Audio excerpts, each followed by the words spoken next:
Do you guys remember the Iridori Festival? It was supposed to be just like a book fair, but looking back, it ended up teasing the contents of Kazuha's unreleased story quest and also the fate of Scaramouche.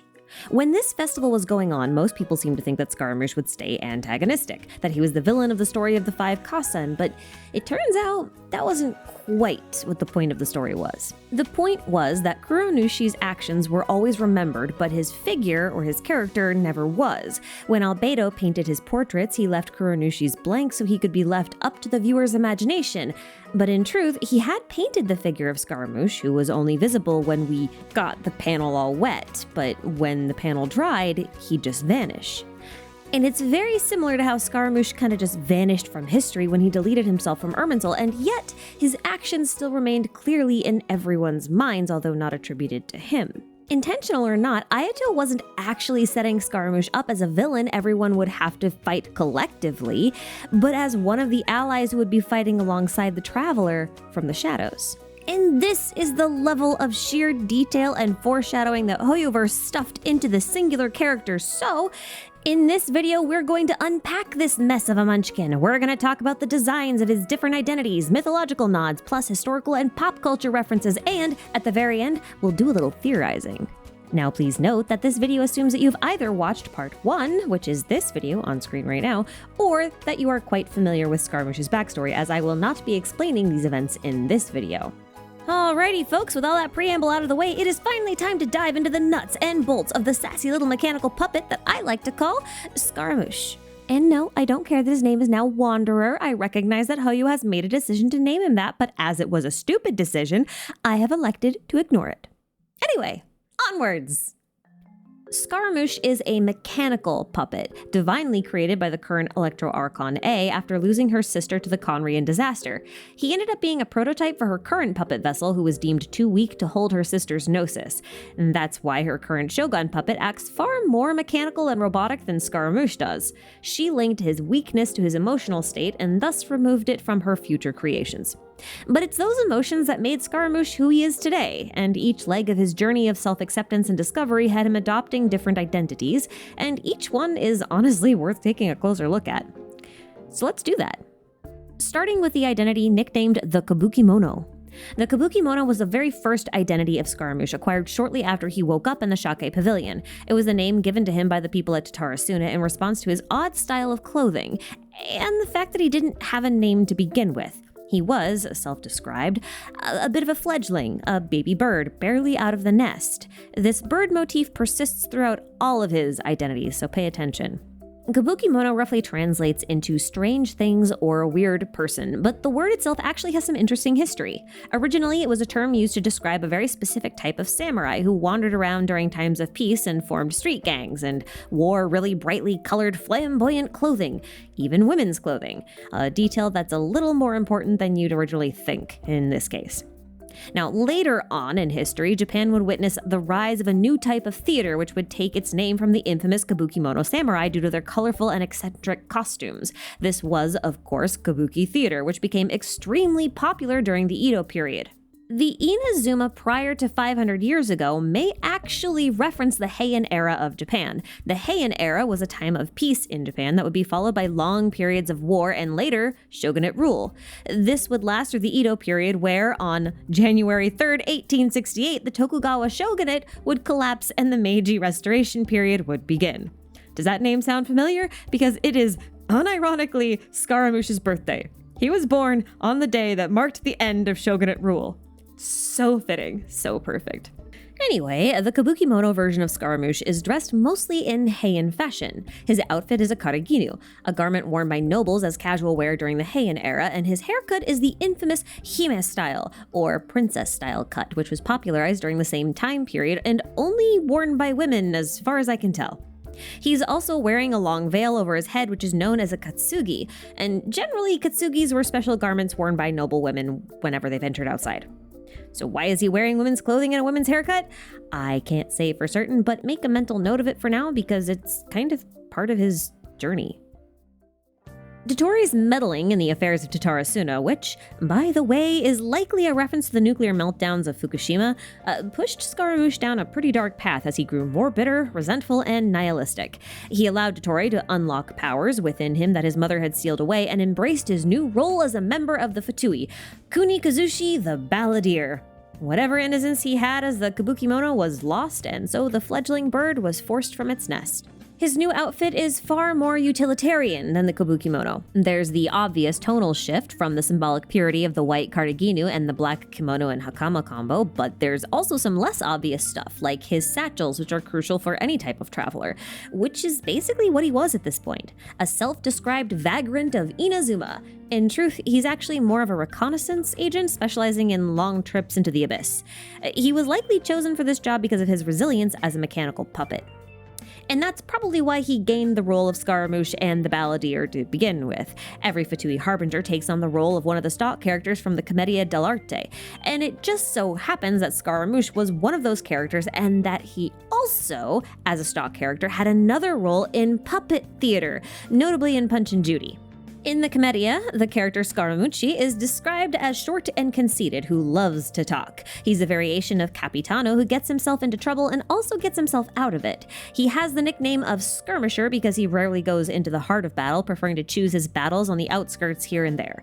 He also just never wears a mask. So yeah, he is basically perfect for this role. In this new identity, he is much more like the Kabukimono samurai than his previous self was. He's violent and unsociable. However, he also has far more kabuki theater traits than the Kabukimono.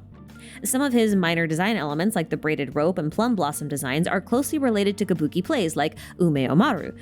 The rope is also related to other practitioners of Inazuma swordsmanship like the Iwakura art used by the Kairagi, as well as the Amenoma smithy. And perhaps more memorably, Arataki Ito, who is also heavily kabuki themed and shares similar colors and decorative elements with the Balladeer outfit of Scaramouche. But the most notable kabuki references are actually on his hat. On either side of his veil are two shamisen paddles, which were used to play the shamisen, an instrument that was very important to kabuki theater. And on top of his hat is his Fatui mask, which is painted in the style of kabuki actors' makeup. And his hat is actually a variation of an uchikatsugi, which may sound a lot like a katsuki veil, and that is because it is. It's a katsugi plus a hat, and it was also only worn by noblewomen in feudal Japan whenever they ventured outside. I told you there's a pattern. During his time with the Fatui, Scaramouche selected a name for himself that wasn't a codename. That name was Kunikazushi, and it's also a pun. See, Kunikazushi literally means destroyer of provinces or nation destroyer, and that is what you also call a certain type of villain in kabuki theater, the Kunikazushi. It's, also the codename for a breech-loading swivel gun from a time just before the Edo period. And you can find these cannons literally all over Inazuma. This kid literally named himself after a gun. Anyway, there are a couple new things to note in this outfit that have nothing to do with kabuki or kabukimonos, and everything to do with his family history. Notably, his thematic ties to the wind deity Fujin. And this tie is likely the reason why he's an Anemo user in-game. Fujin is the brother of Raijin, the god of thunder, and the two are generally depicted together. They were both born from the corpse of the goddess Izanami, and ironically, since the Shogun puppet and Scara were both crafted in the wake of Makoto's death, that would make her an allegory for Izanami, and A is therefore likely playing the role of the grieving Izanagi. Thematically, of course, not literally. Literally would be kind of weird. So the Balladeer carries a bag on his back, likely in reference to Fujin's iconic Bag of Winds. The marking on this bag is the same as the ring on his chest. Many call this a variation of the Electro symbol, and it might be, but I also think it might be three birds in a cage. They kind of look like hummingbirds, and while I know that's a stretch, the Balladeer outfit is kind of the only one that doesn't have any bird motifs on it at all. The Kabukimono is self-described as a fledgling bird and carries a feather, while Wanderer has birds flying on his sleeves and name card. So I think it would be very fitting if this symbol here were actually birds in a cage, a fitting allegory for feeling trapped in a cycle that he can't escape from. It's not like he has anywhere to go, even if the Fatui did allow him to leave, so he's kind of just stuck in a personal samsara of his own making. And speaking of Samsaras, I want to talk about Mechamoosh briefly because I think there's some cool stuff here, like how its name means the god who can be redeemed. But, design-wise, Shouki no Kami is really just a reimagination of Scaramouche's Balladeer form as a giant robot. Although it's not just any robot. Shouki no Kami is actually a not-so-subtle nod to Evangelion. And once you notice that, you can't really unsee all the other Evangelion references in Scaramouche's story. Like how one of the achievements that you can get while fighting the boss is called It All Comes Tumbling Down, which is a lyric from one of Evangelion's notable songs. Now, without spoiling the plot too much, although there will be spoilers, so here's your only warning, here are the highlights. Scaramouche is basically the main character of Evangelion, Shinji. Severely traumatized, not that mentally or emotionally stable, depressed, motherless, and has a horrible father figure in Gendo, who basically treats Shinji the same way Dottore treats Scaramouche. Shinji was also taken in by a person named Katsuragi and at some point had to shut down a reactor to save all of the peoples. His giant Eva robot is also powered with the soul of his mother and, Gnosis time, anybody? And then we have the obvious design parallels between Asuka and Child, which is funny because Beta Child had an eye patch and Asuka also gets one in the show too. Another character, Kaworu, seems very Kazuha-esque. Silver hair, red eyes, super chill vibes, both offering the acceptance and even maybe redemption that Shinji and Scaramouche want. And then we have Rei, who has like a bajillion clones, courtesy of Gendo, who, again, is not unlike Dottore if you assume that Gendo is Dottore Prime and Rei is all of his segments, which does work thematically within the, greater scheme of the anime. But anyway, we're not really going to go into that today. Are there more things I could go over here? Yes, absolutely. But I honestly think you get the idea and you should just watch the show for yourself and scream in pain.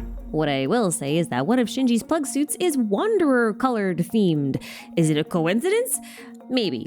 Well, probably. But I'll take any excuse for a segue at this point, so... The Wanderer is the form that Scaramouche takes once he accepts all aspects of himself willingly, no longer trying to force himself to be something or someone that he's not. In this form, he basically becomes a bodhisattva, which is basically someone who has achieved enlightenment but stays on Earth to assist others in their journey to enlightenment. If we think of a Buddha as a god within the context of Genshin, then a bodhisattva is kind of like a demigod. Not quite human, not completely ascended either, but still capable of receiving a vision, and that's kind of the big thing. Remember how we talked about that symbol of the 3 birds trapped in a loop that was found on the ring and the Balladeer outfit? Well, as the Wanderer, those birds have been set free. You can see them on the sleeves, spread out like they're flying in an open sky, although it's way easier to see them on the motif in his name card instead. Now, the neat part about these birds is that they have these markings and overall shape that makes them look like leaves, which I think is a pretty cool reference to Kazuha and the Niwa clan in general, seeing as Kazuha's symbol is the floating maple leaf. The neat thing is that these birds are the only design motif present that have nothing to do with his newfound monkhood, as far as I can tell anyway. Because, that's what he's dressed as now, a Shugenja monk. Shugenja monks are rather unique, as their self-imposed path to enlightenment comes from training outdoors on mountaintops rather than in temples or monasteries. They also practice both Buddhism and Shintoism. All combined, this is referred to as the art of Shugendo, which literally means the way to acquire power, which is extremely appropriate for Scaramouche, and I shouldn't have to tell you why. But what I will say is that this blend of Buddhist and Shinto beliefs, as well as Taoism, but that's not entirely relevant, it's kind of perfect for him. To oversimplify, Shintoism is a practice that does not adhere to a strict or regimented moral code and has no central governing authority, seeking instead to cultivate the bonds between mortal and divine rather than force them into a mold. Buddhism, by comparison, is quite strict with definitive moral codes and focuses much more on cultivating the self. Now, to be very, very clear, neither is superior to the other. They're both just different. They focus on different things. Makoto symbolically represents a Shinto mindset, the cultivation of bonds and learning to live in the moment, while A represents the far more disciplined and strict Buddhist philosophies. Oddly enough, Scaramouche thinks far more like Makoto than he does A, although he does so through a very nihilistic lens.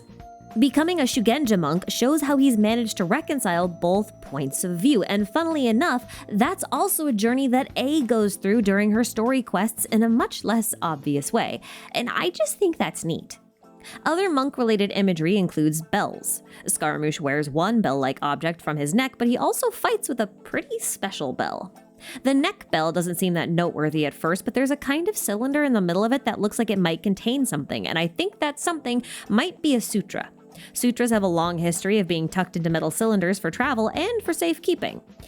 But I like to think that coupled with his bird motif, the sutra around his neck kind of makes him like a carrier pigeon. On a more tinfoil hat note, if you take this demon sigil and then flip it upside down, it is very similar to the shape of Scaramouche's neck bell. Which is kind of funny because this is the demonic sigil for Belial. And Belial is just the perfect demon name for Scaramouche, in my opinion. Or, well, it would be if he ever completed his ascension, but I digress. Belial, as a name, means worthless, or in an alternate translation, he who will never rise. And via an alternative spelling, Bal-Isle, it can mean the lord of arrogance or pride. Now, Scaramouche describes himself as worthless dross on multiple occasions, thinking that this was the reason he was discarded, and he who will never rise could mean two things: that he will never completely ascend, which he didn't, or that he will never wake up, which he was never supposed to, but he did. And given that he is not lacking in arrogance or pride, it's just overall a very well-fitting name for him. And as we continue this discussion of bells, his signature weapon is far more obvious in what it is. It's called Tulay Tula's Remembrance, and it's a type of ritual bell called a ganta, and that's a bell that's generally accompanied by a vajra, often having a vajra for a handle as well. These bells were used to drive out evil spirits and symbolize obtaining wisdom, while the vajra represents the method of that obtainment. Together, they represent enlightenment. The combination of the Vajra and the Ganta bell usage is often used to symbolize the union of dualities: bliss and emptiness, male and female, truth and fiction, you get the idea. It's perfect for symbolizing the merging of his past and future, as well as Shintoism and Buddhism. The weapon name might seem a little bit out of place though, as it references the real-world location of Toledo, which went by the local name of Tulay Tula.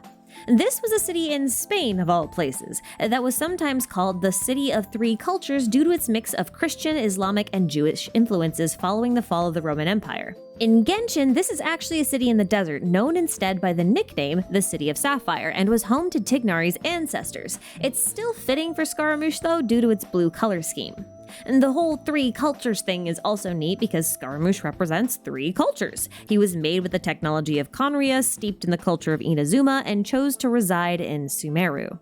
For the first time in his life, Scaramouche is no longer wearing women's headwear. This new hat might look similar to the Uchikatsugi, but it's actually called a hangai. This is usually a wood slat hat, woven in the pattern of a mandala, and it's meant to represent the halo of the Buddhas. It's also super appropriate then that his hat turns into Scar's wind halo during combat. This is also the type of hat that most Shugenja monks wear, although theirs are a lot smaller. They're also known for carrying a type of staff with golden rings on it called a shakujo. This can be used as a percussive instrument and as a sign of rank or status, or as a way to alert people of a monk's arrival. Scaramouche does not have a staff like this, but he does have shakujo ornaments hanging from his hat, which I think is neat. And the rest of his hat, though, it's just one giant lotus. Okay, so remember how hangai hats are supposed to represent a mandala? Well, almost every mandala pattern out there contains at least one lotus flower. Now, lotuses are symbolic of the divine, especially when it comes to Buddhas. Some Buddhas use them as seats, some Buddhas left a trail of lotuses behind them as they walked, and other Buddhas were said to have been born from lotuses. It's kind of a neat thing here, because there are legends in Genshins of Nilapala lotuses blooming at the feet of the Moon Sisters and the Goddess of Flowers. And the lotuses of the Goddess of Flowers later birthed the entire race of Jinn that lived in the desert. Just another reference to Scaramouche's attempt at true godhood, I think. The fun part here is that he has a lot in common with the popular Japanese bodhisattva called Jizo, whose primary role is to protect children and also travelers. Statues of him often appear in groups of 6 along the roadsides of Japan, and Jizo himself is actually very closely tied to the number 6, as he is called the Lord of the 6 Ways. Very, very fitting for our former 6th Harbinger, the current protector of the child Buddha, Lesser Lord Kusanali. Because that's basically what he is now. He's like her bodyguard of some sort. And if you had any doubts that he'd actually protect Nahida, Scaramouche actually really respects her. His praise is very rare, so you know that when he dishes out a massive compliment like this one, you know he means it, even if it's poorly disguised as self-praise. And the best part about this, I think, is that in accepting his new role as her protector, he effectively becomes Nahida's Kagemusha, which is exactly what his mother was for the original Electro Archon. Like every other character in Genshin, Scaramouche's combat style and kit is chock full of references. The funniest one I've noticed is how he just fights like Gonrian robots, especially Ruin Guards. The 1-2 punch, the stomp, the launching of missiles from his back, even his element absorption effect seems to be based on Ruin Drakes, as is his ability to fly. He even has their jetpack wings when he dashes during his skill, and I just find this incredibly amusing and I had to share it. On a more serious note, Zaura over on Twitter wrote an amazing thread and a whole Google Doc on the meanings behind all of his skill naming and his constellations. I will give a very brief recap of the contents of that research, but I'm also going to link to their doc in the description box, so definitely check it out if you want to learn more. It's full of really good stuff. So his normal attacks basically reference the purging of evil spirits, kind of like his signature weapon does, as well as seizing victory under the guidance of a Buddha, something he currently does. His skill, which creates a lotus halo behind him, is a clever allusion to the way flowers are used as an allegory to teach no actors important lessons about their acting as they grow and mature, and not let their youth, or in this case their past, divine them in the future. His burst is in sharp contrast to this moral lesson, though, as it's referencing a different type of comic interlude found in both No Theater and Commedia dell'arte. Anyway, Scaramouche represents all of the Japanese theater, and it is all over his constellations, which is what I want to talk about next. We got our first look at Scaramouche's constellation very early on via the Fatui Harbinger constellation wheel, and it looked something like this. But the playable constellation ended up looking like this instead. They are similar, but they are still pretty different. The implication here is that the constellations can change, but that's a little bit odd because constellations denote fate, and Mona has said on several occasions that fate is inevitable and cannot be changed, so even the voice at the end of the interlude says something to that effect, and yet Nahida says outright that Scaramouche's fate has changed, but it might take some time to take effect. So I'm confused there, but here we are. Now, you could argue that this is just an artistic thing and that actual constellations will have more details than what's on the Fatui wheel, but that doesn't really explain how Child's Narwhal is nearly identical. The only difference here is that his actual constellation has more swirlies. Everything else is the same. Also worth mentioning is the fact that Scaramouche is the only non-Archon character besides the twins to have constellations that depict himself. Other non-human beings like Xiao or Ganyu do technically have themselves as their constellations, but only in their beast forms, not as humans. My hypothesis here is that in his original constellation, he was a Kokeshi doll, but in his new constellation, it's the result of his ascension into godhood. So Pinocchio became a real boy and kind of got his face put up in the sky instead.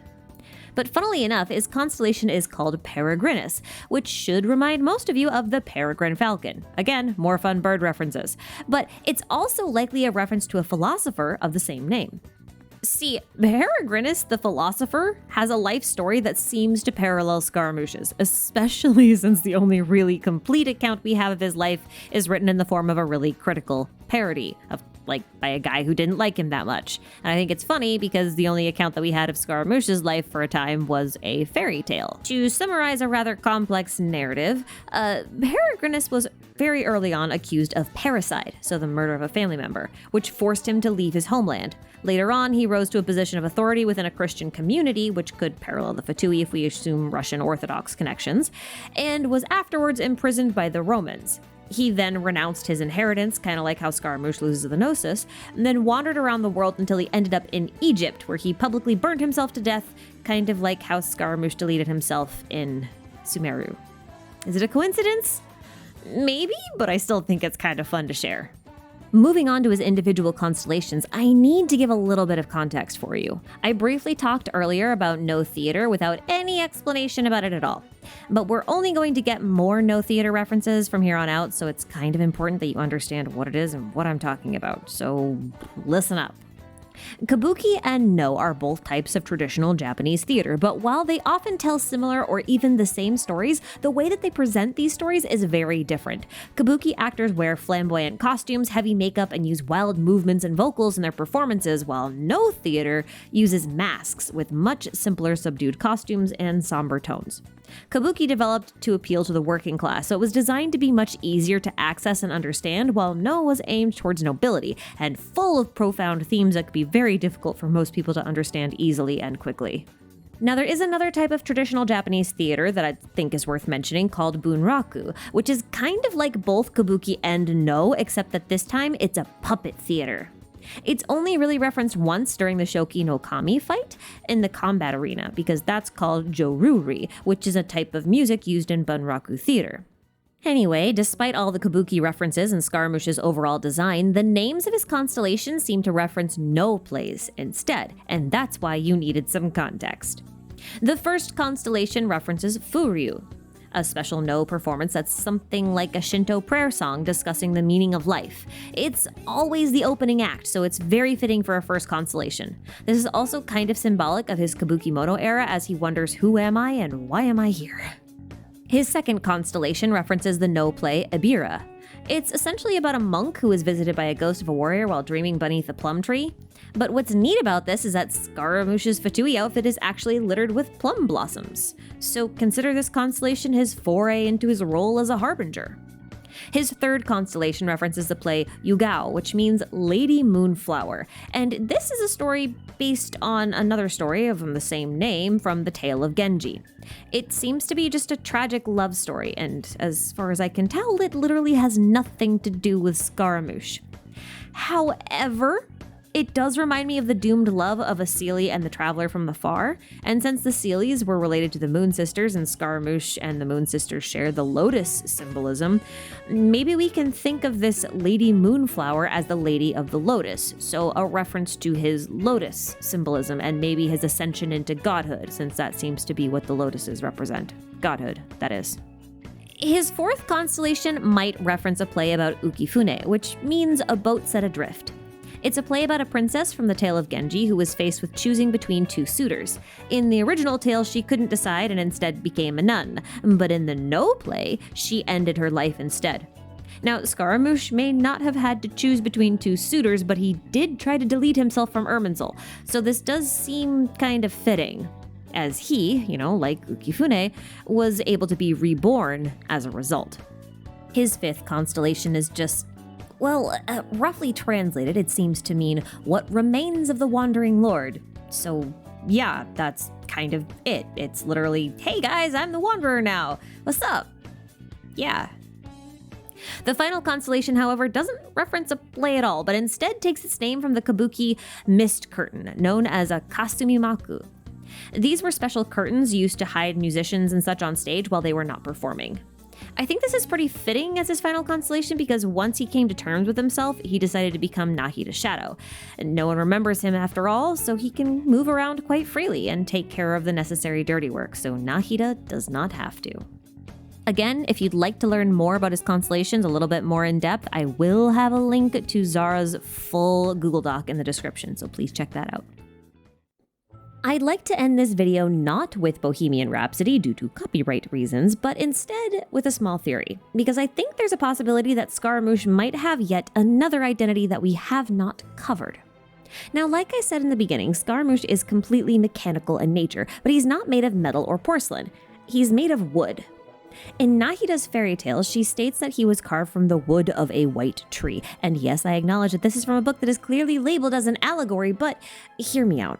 The Wings of the Forest Wind Glider has another story which focuses on the Anemo, Geo, and Electro Archons having a debate. The topic of the debate is irrelevant for right now, but each Archon is described in terms related to their true form. Venti is called the wind who had taken human form, Zhongli is a talking stone, and A is described as a wooden thing made of electro. Now, obviously, we know that Venti is a wind sprite, so that checks out. And while we don't know Zhongli to be a talking stone, we do know that he's an Adeptus, and there are many tales that say Adepti possess crystalline hearts. Now, given that Zhongli has taken on many Exuvias or bodies over the years, it's very possible that his true form really is a stone. Therefore, A being something made of wood might have some merit. It's also never clearly stated what type of being or yokai the Raiden twins are, apart from being born of lightning. But Scaramouche's constellation seems to be based off of a Kokeshi doll, a simple wooden doll with no arms or legs. Now, we also know that both he and the Shogun puppet were crafted using an art that originated in Conria, and thus far, Conrian's technology has direct connections to wood. Not only do Abysslings carry ley line branches for some reason, but Ruin Guards and Graders, while not made of wood, are still full of branches. White branches. We also know from A's character stories that she crafted the Shogun puppet from, quote, parts of herself. So if the puppet is made from white wood and also parts of A, using Conrian techniques, then isn't it very likely that A created the Shogun puppet from her own branches on the Irminsul tree? Like, basically every instance of white or silver wood and trees in Genshin is referencing Irminsul thus far, and we know that Nahida was also created in such a way, although she's not mechanical.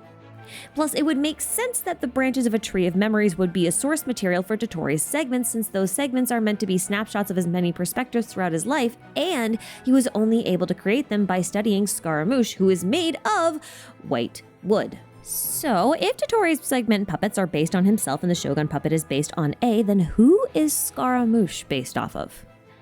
The answer, I think, is Makoto. Now, I know this sounds weird, but hear me out. Scaramouche has the same views on the world as Makoto, only twisted into more of a negative light due to his obvious history. He talks about the transience of life in contrast to A's unchanging eternity. A also deemed him too weak for the Gnosis, something she likely thought of Makoto since being the keeper of the Gnosis is what led to her death. Well, not literally, but you know what I mean. Apart from their shared fragility, they seem to share similarities in design as well. Note that Makoto wears light-colored kimonos while A wears darker ones. Scaramouche, as the Kabukimono, his original form, wore the same colors. Now, Makoto is only ever pictured with her parasol as well, and isn't it interesting that Scaramouche wears a hat with a similar shape accompanied by lots of jokes about other people using it for shelter from the rain? Even Makoto's hairpiece seems to reference Scaramouche. Her primary flower is either a plum or camellia blossom, which can also be seen in Scaramouche's Balladeer outfit, and the fan from the same headpiece is also present in his signature artifact set, the Husk of Opulent Dreams, on the flower, goblet, hat, and timepiece, again accompanied by plum blossoms. Furthermore, Scaramouche, as both the Kabukimono and the Balladeer, wore items that were generally exclusive to noble women of Japan, emphasis on the women. Specifically, the Katsugi veil as the Kabukimono and the Uchikatsugi hat of the Balladeer. Plus, Scaramouche and Makoto are both more associated with swords than A is, as A generally used a spear. But what really sold me on this idea was the mark on the back of the Shogun puppet and on the back of Scaramouche when he's using his skill. The Shogun has a Mitsudomoe symbol, while Scaramouche has the Electro symbol. But the Mitsudomoe literally fits in the negative space of the Electro symbol, and that's when I remembered this line that A said.